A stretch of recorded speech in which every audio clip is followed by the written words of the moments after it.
Hello students, welcome to Shiny Maths. 9ஆம் வகுப்பு பயிற்சி 3.2ல் ரெண்டாவது கொஸ்டின் பார்க்கலாம்.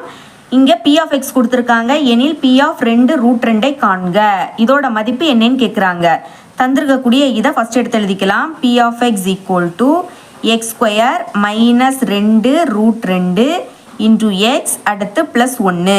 இப்போ என்ன கண்டுபிடிக்கணும்? பி ஆஃப் 2 ரூட் 2 இதோட மதிப்பு கண்டுபிடிக்கணும். இங்கே பாருங்கள், இங்கேயும் பி இங்கேயும் பி. ஆனால் எக்ஸருடைய பிளேஸில் என்னது இருக்குது? 2 ரூட் 2. அப்போ இங்கேயும் எக்ஸுக்கு பதில் இதை எழுதிக்க போகிறோம். ஓகே, முதல் எக்ஸ் இருக்குது. எக்ஸுக்கு பதில் என்ன எழுதிக்கணும்? 2 ரூட் 2. இதில் ஸ்கொயர் இருக்குது, அப்போ நம்மளும் எழுதிக்கணும். இனி மைனஸ் 2 ரூட் 2. அடுத்து பாருங்கள், எக்ஸ் இருக்குது. எக்ஸுக்கு பதில் இதை எடுத்து எழுதிருங்க. 2 ரூட் 2 அடுத்து கூட்டல் 1. இப்போ இந்த ஸ்கொயர் ரெண்டுக்குமே பொதுவு. முதல் 2 ஸ்கொயரோட மதிப்பு என்னது? 4. அடுக்கில் 2னா 2 வாட்டி எழுதி பெருக்கணும். 2 பெருக்குனா 4. இனி பெருக்கல் போட்டுருங்க. இப்போ ரூட் 2 சரிங்களா? இந்த ஸ்கொயர் இதுக்கும் பொதுவு. அப்போ ஹோல் ஸ்கொயர் எழுதிக்கலாமா? இப்போ இந்த ரூட்டும் இந்த ஸ்கொயர் என்ன ஆகிடும்? கேன்சல் ஆகிடும். அப்போ பாக்கி 2 மட்டும்தான் இருக்கும். மைனஸ் இனி பெருக்கலாம். இதை 2 பெருக்கலாம். 2 பெருக்குனா 4. அடுத்து பெருக்கல்.